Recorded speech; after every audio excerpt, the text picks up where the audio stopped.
인간에게는 불가능이지만 하나님께는 늘 가능입니다. 그것을 믿는 것이 우리 믿음입니다. 하나님께는 늘 가능하다는 것을 늘 확신하며 살아가는 것이 우리 성도의 확신이며 믿음인 줄 믿습니다. 그럼에도 불구하고 우리 인생에 삶에 문제가 생기는 이유는 늘 가능의 하나님을 불가능의 시각으로, 인간의 시각으로 보기 때문입니다. 말로는 하나님이 모든 것을 하신다고 믿는다 하지만 정작 닥쳐보면 의심이 된다는 것입니다. 사랑하는 성도 여러분, 불가능이 아닙니다. 늘 가능입니다. 늘 가능의 시각으로 인간의 삶을 바라볼 수 있는 성숙한 신앙으로 승리하시기를 간절히 축원합니다. 근데 삶이 살다 보면 그렇지가 않습니다. 요즘 무더운 더운 여름이 지났는데요, 요즘은 봄, 가을이 없다라는 이야기들을 많이 합니다. 봄이 없이, 가을이 없이 여름이 오고 또 겨울이 온다라는 생각이 듭니다. 여러분, 계절이 오는 것은 당연한 것 아닙니까? 근데 요즘은 당연한 것이 당연하지 않은 시대를 살아가는 듯합니다. 결과적으로 보면 인간의 욕심이 당연함의 법칙을 무너뜨리고 있다는 것입니다. 여러분, 하나님의 약속을 인간의 방법대로 살아가려 하니 이 당연함이 무너지게 되는 것입니다. 여러분, 하나님의 약속은 하나님의 방법대로 풀어가야 되는 것임을 믿으시길 바랍니다. 여러분, 뚱뚱한 독수리는 없습니다. 독수리가 뚱뚱해지기 시작하면 사냥을 할 수 없고 그리고 죽을 수밖에 없습니다. 그래서 뚱뚱한 독수리는 없는 것입니다. 여러분, 신앙을 통해서 우리가 깨달아야 되는 것은 신앙을 통해 나를 살찌우는 게 아닙니다. 오히려 나를 빼는 것입니다. 내 안에 있는 세상적인 생각과 세상적인 말을 절제하고 행동을 절제할 수 있는 그런 신앙의 능력으로 승리하시기를 간절히 축원합니다. 오늘 말씀을 통해서 더하는 것이 아니라 빼겠다라는 심령으로 내 안에 있는 세상적인 것들을 오늘 말씀을 통해 빼시는 저와 여러분이 되시기를 간절히 축원합니다. 사실 오늘 말씀은 다윗의 극심한 고통 가운데 쓰여진 시로 알려져 있습니다. 물론 다윗의 고통이 어떤 것인지를 정확히 알 수는 없습니다. 하지만 오늘 시편 30편 앞에 보면 성전 낙성가라는 그런 표제어가 있습니다. 성전 낙성가, 즉 성전을 완성하고 하나님께 기쁨으로 드리는 감사의 기도가 성전 낙성가입니다. 그런데 이상한 것은요, 다윗은 성전을 완성한 적이 없습니다. 다윗에게 하나님은 성전을 맡긴 적이 없습니다. 솔로몬 때에 성전을 완공했죠. 그리고 솔로몬 때 성전을 봉헌했습니다. 그런데 다윗은 성전을 짓지 못했지만 성전을 드릴 때 찬양시를 이미 지은 사람입니다. 여러분, 중요한 사실이 있습니다. 다윗이 위대한 것은 성전을 지어서가 아닙니다. 성전을 짓지는 못했지만 성전에 대해서 성전을 드릴 때 감사의 찬양을 미리 지었다는데 다윗의 위대함이 있다는 것입니다. 여러분, 우리의 삶도 마찬가지입니다. 아직 이루어지지 않았지만 미리 감사할 수 있는 신앙, 그것이 진정한 신앙임을 믿으시기를 간절히 축원합니다. 여러분, 다윗의 고통은요, 성전을 짓고 싶은 갈망함이 있었지만 결국에는 짓지 못했다는 그런 고통이 아니었을까, 그런 생각을 해보게 되는 것입니다. 사랑하는 성도 여러분, 현실의 고통 중에 미래의 소망을 볼 수 있기를 간절히 축복합니다. 현재를 감사하다 보면 미래의 길은 반드시 열리는 것입니다. 그 말씀을 오늘 말씀을 통해서 깨닫는 저와 여러분이 되시기를 간절히 축원합니다. 여러분, 유대인들의 하루의 시작과 끝을 먼저 알 필요가 있습니다. 유대인들의 하루의 시작은 해가 지는 저녁부터였고 하루의 마무리는 해 뜨는 이 새벽 시간이었음을 먼저 알아야 합니다. 그래서 안식일의 시작도 금요일 저녁부터 토요일 새벽까지가 안식일의 시작이었다는 것입니다. 시작과 마무리였죠. 결론적으로 이야기하면 이 유대인들의 시간은 어둠에서 시작을 해서 빛으로 마무리가 된다는 것입니다. C.S. 루이스가 그런 얘기를 했습니다. 낭패와 절망과 어둠으로부터 교회는 시작됩니다. 여러분, 교회의 시작도 그렇고 성도의 시작도 그렇습니다. 우리 하루의 시작이 새벽이 아닌 오히려 어둠으로부터 시작했지만 결국에는 빛으로 끝나는 것, 그것이 교회의 시작이며 마무리며 성도의 시작과 마무리임을 믿으시기를 간절히 축복합니다. 여러분, 살다 보면요, 씻을 수 없는 상처를 받을 때가 있습니다. 근데 그 상처보다 더 힘든 것은요, 상대방은 그 상처를 대수롭지 않게 생각한다는 데 있습니다. 나는 힘들어요. 근데 상대방은 그 힘듦에 대해서 결코 아무 생각하지도 않습니다. 나만 힘듭니다. 심지어 함께 살아가고 있는 남편이 내 힘든 상처를 모릅니다. 아내가 알아주질 못합니다. 그것이 더 아픈 상처가 된다는 것입니다. 사실 고난은요, 고난을 즐기는 자를 절대 이길 수가 없는 것입니다. 그래서 고난 앞에, 우리는 상처 앞에 고난보다 고난을 이기게 하시는 하나님을 바라볼 수 있어야 되는 것입니다. 인생을 살다 보면 파도와 풍랑을 만납니다.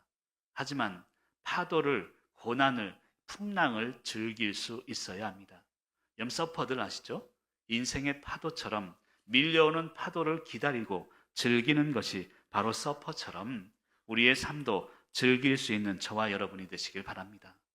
고난을 즐길 때에 고난은 유익이 되기 때문입니다. 여러분, 왜 고난이 유익이 될까요? 이렇게 표현하고 싶습니다.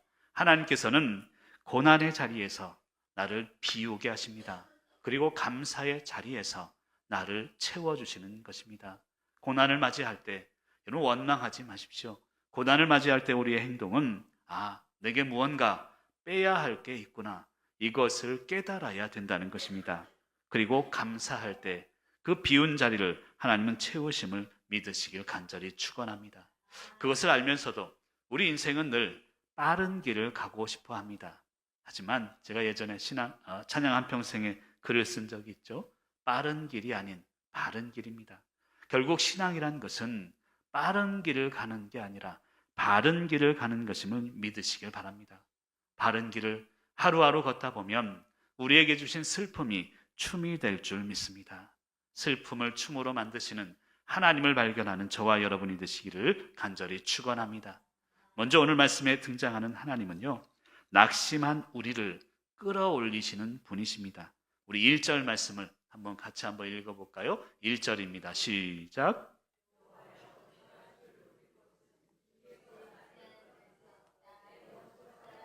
나로 말미암아 기뻐하지 못하게 하심이니이다. 아멘.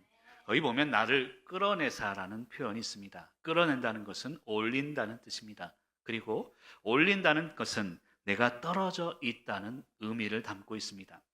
낙심, 마음이 떨어졌다는 것이죠. 낭망, 이것은 소망이 떨어졌다는 의미를 담고 있습니다. 우리를 올리셨기에 주님을 높이라라고 이야기하고 있습니다. 근데 오늘 한글 성경을 보면 이렇게 표현되어 있습니다. 내가 주를 높이는 것은, 높이는 까닭은 주께서 나를 끌어내사 올려주사, 그런 표현입니다. 근데 한글 성경으로 얘기를 하면 나를 올려주셨고 문제를 해결해 주셨기 때문에 주님께 영광 돌리고 주님을 높인다, 이렇게 해석할 수 있습니다. 근데 원어 성경을 보면 끌어내사라는 부분이요, 미래형으로 되어 있습니다. 그러니까 내가 주님께 영광 돌리는 이유는 내가 문제 해결을 해주고 그리고 내가 기도했던 것을 응답해 주셔서 하나님께 영광 돌리는 게 아닙니다. 끌어내사, 미래의 나를 끌어내 줄 것을 확신하기 때문에 오늘 영광 돌릴 것을 의미하고 있다는 것입니다. 사랑하는 성도 여러분, 오늘도 그런 믿음으로 승리하시기를 바랍니다. 아직 끌어내진 않았지만 끌어내실 하나님, 그것을 믿으며 오늘 주님을 높이고 감사하는 저와 여러분이 되시기를 간절히 축복합니다. 사실 인간이 왜 낙심할까요? 낭망하는 이유는 결론적으로는 더 좋은 것을 욕심내기 때문이다라고 표현할 수 있습니다. 지금 주신 것에 감사하지 못할 때에 우리는 낙심하고 낭망하게 되는 것입니다. 사랑하는 성도 여러분, 지금 주신 모든 것에 감사하시는 저와 여러분이 되시길 간절히 축원합니다. 근데 왜 떨어졌나, 낙심하고 있는가, 낭망하고 있는가를 고민해야 합니다. 요한계시록 2장 5절에 보면 에베소 교회에게 이런 이야기를 하는데요, 우리가 낙심하는 이유를 여기서 좀 찾아볼 수 있습니다. 요한계시록 2장 5절에 보면 그러므로 어디서 떨어졌는지를 생각하고 회개하여 처음 행위를 가지라라고 이야기합니다. 내가 떨어진 이유는 바로 내 삶의 아픔과 고난 가운데 현재에 만족하지 못하기 때문이고 결과적으로는 처음 행위, 첫사랑을 버렸기 때문이라는 것입니다. 사랑하는 성도 여러분, 지금 우리에게 주신 모든 상황에서 그 처음 마음을 다시금 회복하는 저와 여러분이 되시기를 간절히 축원합니다. 그리고 2절에 보면 고치셨나이다 라는 표현이 있습니다. 3절에는 살리사라는 표현이 있습니다.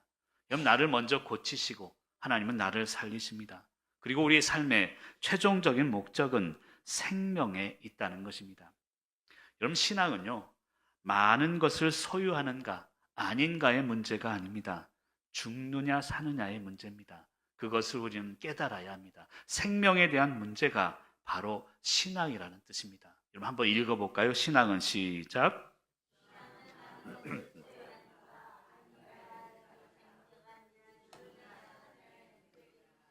생명에 관한 문제가 신앙입니다.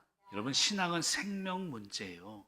그런데 교회가 지탄받는 이유는 생명에는 관심이 없고 소유에만 관심이 있기 때문입니다. 우리도 세상처럼 기도는 하지만 똑같이 세상처럼 많은 것을 갖고자 하기 때문임을 깨달아야 합니다. 마태복음 19장을 읽다 보면 부자 청년에 대한 이야기가 나옵니다. 예수님을 찾아오죠. 참 잘한 일입니다.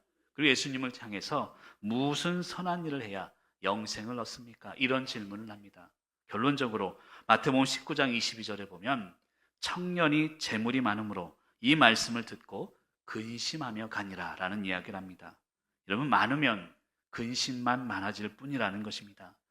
영생을 얻으려 왔는데 내가 가진 많은 것 때문에 영생을 포기하고 간다는 것입니다. 그런 의미에서 보면 많은 것보다 없는 게 나은 것입니다. 여러분, 많으면 교만하게 됩니다. 없으면 기도하게 되기 때문입니다. 여러분, 기도의 능력이 있습니다. 여러분, 우리는요, 사소한 것을 기도합니다. 100원짜리 사탕 하나 주세요. 우리는 기도하지만 하나님은 우리가 상상할 수도 없는 길을 열어주십니다. 그게 바로 기도의 능력이라는 것입니다. 나는 사소한 것을 기도하지만 하나님은 상상할 수도 없는 길을 열어주심을 믿으시길 바랍니다. 여러분, 이사야 55장 9절에 보면 이런 말씀이 있습니다. 같이 한번 읽을까요? 이는 하늘이 땅보다 높음같이 내 길은 너희의 길보다 높으며 내 생각은 너희의 생각보다 높음이니라. 아멘. 우리가 자그마한 것, 이것저것, 자그마한 사소한 것을 기도하지만 하나님은 그렇지 않다는 거예요. 우리가 상상할 수도 없는 우리 생각보다 더 많은 것들을 다 주시는 분임을 믿으시길 간절히 축원합니다. 모든 것을 가진 하나님 안에 살면 작은 것에 아무 것에도 얽매이지 않는다는 것입니다. 여러분, 하나님은요, 내가 실패한 자리에서, 낙심한 자리에서 일하시는 분이십니다. 고난 중에 일하시고 우리의 눈물 중에 일하시는 분임을 믿으시길 바랍니다. 여러분, 고난 중에 영적 원리가 있습니다. 예전에 여러분들께 설교를 통해서 말씀드린 적이 있습니다. 고난 중에 감사하면 고난이 끝입니다. 그리고 축복 중에 감사하면 축복이 쭉입니다. 여러분, 이것이 고난에 대한 영적 원리임을 믿으시길 바랍니다. 여러분, 제가 고난 중 감사하면 고난 끝 한번 큰 소리로 외쳐주시면 좋겠습니다. 고난 중 감사하면, 축복 중 감사하면 축복은 쭉 될 줄 믿습니다. 여러분, 감사가 그 열매라는 것입니다. 감사를 통해서 고난은 끝이 나고 축복은 쭉 진행된다는 것을 믿으시길 간절히 축원합니다. 여러분, 룻기를 보면요, 고난이 많이 등장을 합니다. 룻기에 흐르는 그런 영적인 부분은 룻기를 통해서 하나님은 고난을 통해서 축복을 주신다는 것입니다. 여러분, 이해하는 게 있어요. 룻기에서 임신한 것은, 생명을 잉태한 것은 룻입니다. 그런데 축복을 받는 것은 나오미가 되었음을 알아야 합니다. 여러분, 룻기 4장 13절과 14절에 보면 이런 말씀이 있습니다. 4장 13절 말미에 보면 이런 말씀이 있습니다. 여호와께서 그에게 임신하게 하심으로 그가 아들을 낳은지라. 그게 13절의 내용입니다. 한마디로 아들을 낳은 것은 룻이라는 것이죠. 14절에 와서는 여인들이 나오미에게 이르되 찬송할지로다. 여호와께서 오늘 내게 기업 물을 자가 없게 하지 아니하셨도다. 이 아이의 이름이 이스라엘 중에 유명하게 되기를 원하노라. 한마디로 이야기하면 아들을 낳은 것은 룻인데 그 축복을 받은 것은 시어머니 나오미였다는 것입니다. 여기서 우리가 깨달아야 되는 게 있습니다. 그럼 축복은요, 관계와 연결되어 있다는 것입니다. 축복은 관계를 통해서 나에게 전해진다는 것입니다. 그래서 자그마한 관계, 스쳐 지나가는 관계를 무시해서는 안 됩니다. 언제 어디서 관계를 통해서 하나님의 축복이 우리에게 올지 모르기 때문입니다. 관계를 통해 주시는 축복을 누리시는 저와 여러분이 되시기를 간절히 축복합니다. 오늘 루카 나오미 이야기를 했는데요. 사실 하나님과 성도 나와의 관계도 나오미와 룻과의 관계와 같습니다. 여러분 룻기 1장 16절에 보면 이런 말씀이 있습니다. 어머니께서 가시는 곳에 나도 가고 어머니께서 머무시는 곳에서 나도 머물겠나이다. 어머니 백성이 나의 백성이 되고 어머니의 하나님이 나의 하나님이 되시리니. 여러분, 틈이 없다는 뜻입니다. 어머니와 그리고 룻 사이에 하나가 되었다는 뜻입니다. 결국 하나님과의 관계도 틈이 없는 관계가 되어야 합니다. 여러분, 거룩함은요, 틈이 없다라는 뜻입니다. 하나님과 나와의 관계에 세상적인 틈이 생겨서는 안 됩니다. 그 틈이 벌어지기 시작하면 시간이 지날수록 우리의 거룩함은 깨어지기 때문입니다. 그리고 틈이 생길수록 우리는 상처받고 서로를 이기려고 하기 때문입니다. 여러분, 남을 이기려고 하지 말고 내가 먼저 깨져야 합니다. 여러분, 제가 기도할 때도 가끔 그런 표현을 합니다. 세상에서 승리하게 해주십시오. 근데 신학적으로 보면 그것은 좋은 표현은 아닙니다. 세상은 승리하는 존재가 아니라 세상은 더불어 살아가는 존재가 되어야 합니다. 그래서 우리의 기도 또한 마찬가지입니다. 세상에서 승리하기보다 세상과 더불어 삶을 기도하는 저와 여러분이 되시길 바랍니다. 낙심에서 떨어진 우리를 건지시고 세상과 더불어 살게 하시는 하나님을 바라보며 승리하시기를 간절히 축원합니다. 그리고 두 번째로 하나님께서는 저녁의 울음을 아침의 기쁨으로 바꾸어 주시는 분이십니다. 우리 5절 말씀을 우리 같이 한번 읽어볼까요? 시작. 저녁에는 울음이 깃들일지라도 아침에는 기쁨이 오리로다. 아멘. 여러분, 저녁에는 울음, 아침에는 기쁨. 우리 한국적으로 보면 저녁에 잠잘 때 걱정, 근심, 염려가 있어도 잠자고 깨고 나면 아침에는 기뻐야지. 이런 설교를 많이 들었을 것입니다. 그런데 유대인의 시간적인 개념으로 보면 저녁은 하루의 시작입니다. 즉 시작은 울음으로 시작했을지라도 마무리는 기쁨이 될 것이다. 이것을 설명하고 있는 그런 본문 말씀임을 알아야 합니다. 저는 오늘 말씀을 준비하면서 성도님들의 삶은 찬기감이다라는 생각이 듭니다. 한번 따라 하실까요? 찬기감. 무슨 말인가 할 텐데 찬송, 기억, 감사입니다. 4절 말씀에 보면 이런 말씀이 있습니다. 같이 한번 읽습니다. 주의 성도들아 여호와를 찬송하며 그의 거룩함을 기억하며 감사하라. 아멘. 찬송하고 기억하고 감사하는 것, 그것이 바로 우리 성도의 삶임을 믿으시길 간절히 축복합니다. 무엇을 찬송할까요? 여러분, 축복을 주시고 내가 잘된 것을 찬송해야 되겠죠? 하지만 오늘 말씀을 통해 깨달아야 되는 것은 고난을 찬송하십시오. 나에게 주신 고난을 기뻐할 수 있어야 된다는 것입니다. 시편 119편 67절은 기록합니다. 고난 당하기 전에는 내가 그릇 행하였더니 이제는 주의 말씀을 지키나이다. 여러분, 내게 주신 고난을 오히려 찬송할 수 있는 믿음으로 승리하시기를 간절히 축원합니다. 그리고 무엇을 기억해야 합니까? 과거 받은 은혜를 기억하시기를 바랍니다. 여러분, 신명기 24장 22절에 보면 이런 말씀이 있습니다. 너는 애굽 땅에서 종 되었던 것을 기억하라. 이러므로 내가 내게 이 일을 행하라 명령하노라. 과거에 힘들고 어려웠던 때 그 은혜를 기억하라는 것입니다. 여러분, 그런 말이 있습니다. 번영은 기억 상실을 낳는다. 그런 말이 있습니다. 하나님이 축복을 주셨는데 나 혼자 한 것 같아요. 내가 받은 은혜는 다 잊어버립니다. 하나님이 축복을 주시면 머리가 나빠지는 것 같아요. 다 잊어버리는 그런 삶을 살아서는 안 됩니다. 은혜를 기억하는 귀한 삶을 사시기를 간절히 축원합니다. 그리고 제일 중요한 것은 감사에 있습니다. 무엇을 감사해야 합니까? 미래의 회복을 감사하시기를 바랍니다. 여러분, 세상 사람들은요, 지나온 삶을 감사합니다. 하나님이 이것을 채워주셨으니까 감사하죠. 좋은 집을 주셨으니까 감사하죠. 이것은 믿지 않는 사람들도 동일하게 하는 감사입니다. 하지만 성도의 감사는 달라야 합니다. 아직 오지 않았지만 미래의 회복을 미리 감사할 수 있어야 합니다. 여러분 시편 80편 6절에서 7절에 보면 이런 말씀이 있습니다. 6절 말미에 우리 원수들이 나를 서로 비웃나이다 라는 표현을 합니다. 너 예수 믿는다고 하더니 잘 됐다. 그런 비웃음을 받게 되는 것이죠. 얼마나 낙심합니까? 그때 7절에 보면 이런 말씀이 있습니다. 7절 말씀은 읽어주시면 좋겠습니다. 만군의 하나님이여 시작.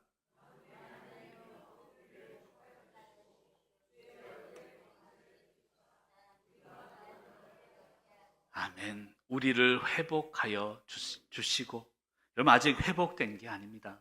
그럼에도 불구하고 미래를 미리 감사할 수 있는 그런 믿음으로 승리하시기를 바랍니다.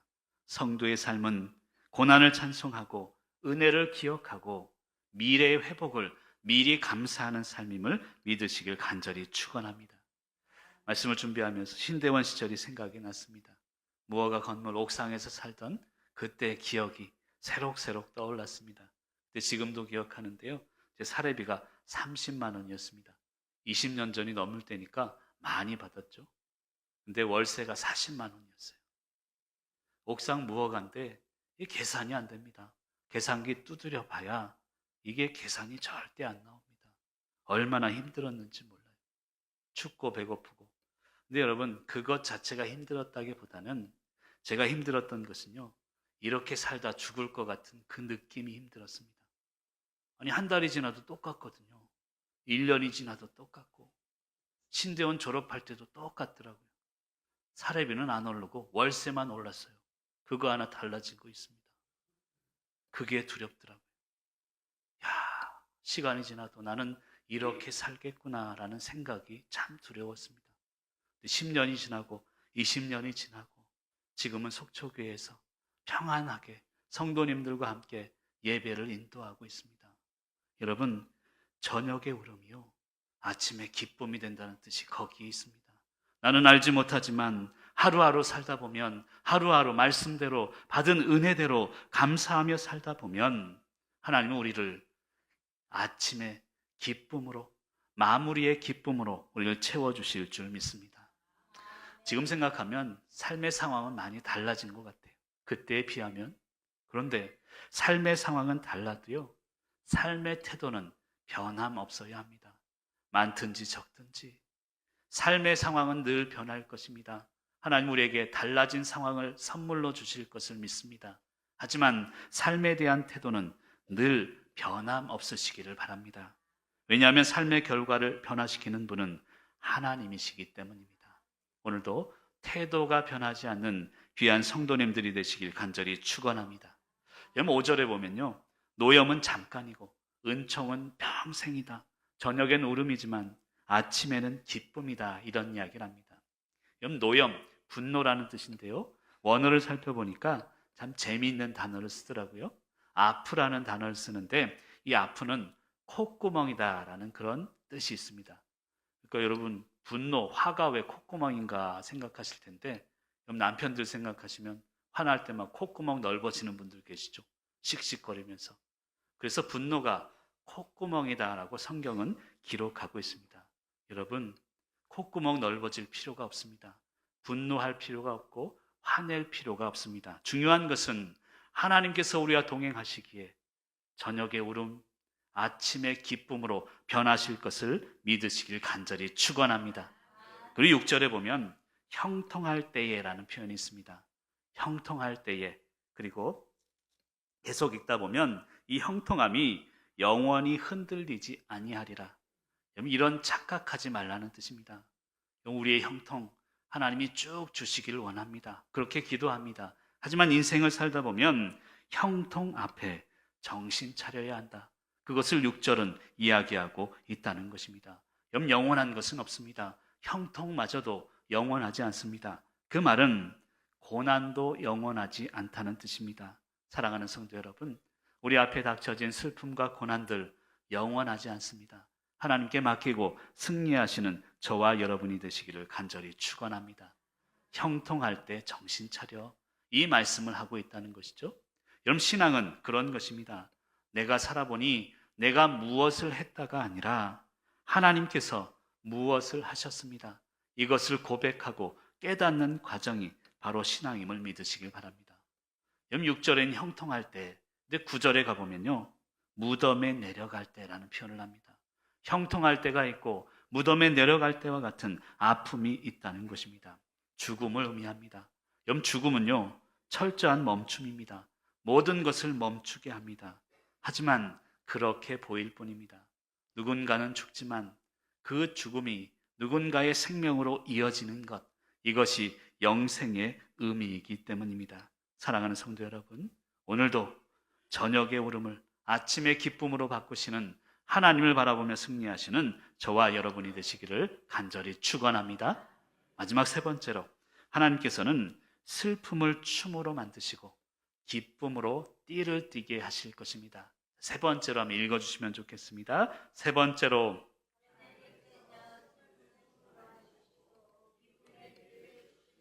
11절 말씀입니다. 주께서 나의 슬픔이 변하여 내게 춤이 되게 하시며 나의 베옷을 벗기고 기쁨으로 띠우셨나이다. 아멘.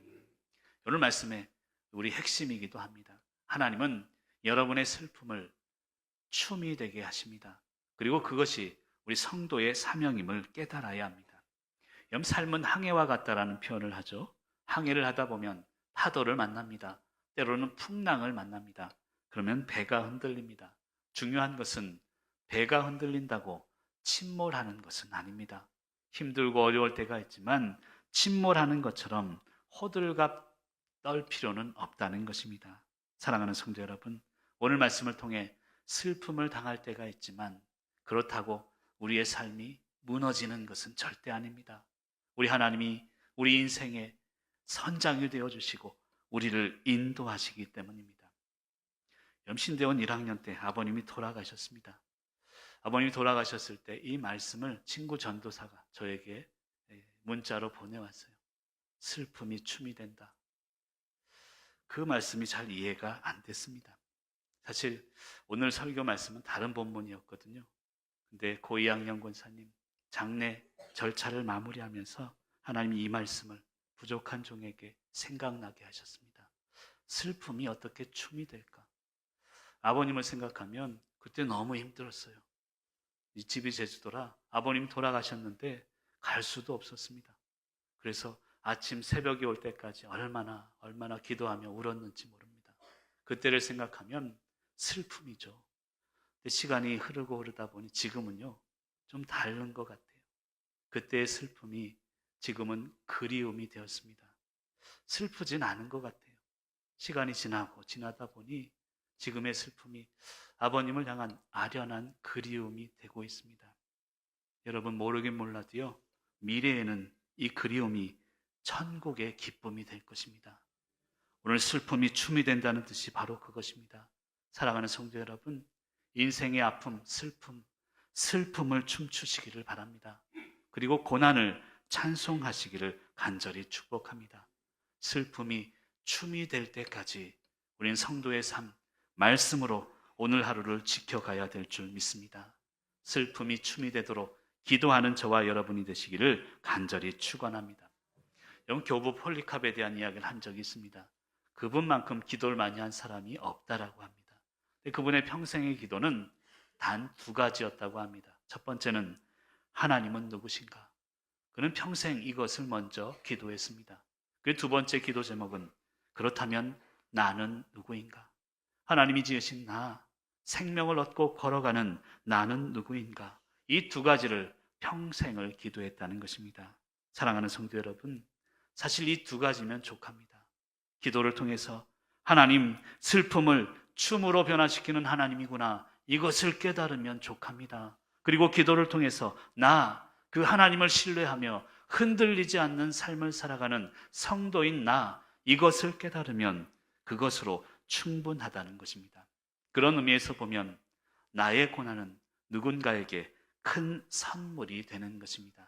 화면을 보면서 한번 읽어볼까요? 나의 고난은 시작. 아멘. 여러분 고난 이야기하면 이지선 자매 생각이 납니다. 예전에 그런 얘기를 드린 적이 있습니다. 그분의 간증 책을 또 읽으면서 기억하시나요? 그분은 교통사고를 당했다가 아니라 만났다라고 표현한다라는 얘기를 했습니다. 당했다가 아니라 만났다래요. 누구나 만날 수 있다는 거예요. 교통사고가 특별한 누구에게 일어나는 게 아닙니다. 우리의 삶에 사고들, 슬픔들도 마찬가지입니다. 길을 걸어가다가 그저 만날 수 있는 그런 손님과 같은 존재임을 우리 이지선 교수님은 이야기합니다. 사고를 만났는데 너무 힘들었다는 거예요. 자존심이 허락하지 않더랍니다. 밥을 먹는데 침이 흐르는데 거울을 보면서 너무너무 힘들었대요. 그래서 두 가지 생각이 났답니다. 첫 번째는 옥상 가서 뛰어내려야지. 근데 옥상에 혼자 걸어갈 수가 없었대요. 그것마저도 엄마가 도와줘야 되는데. 두 번째는 하나님 생각이 났대요.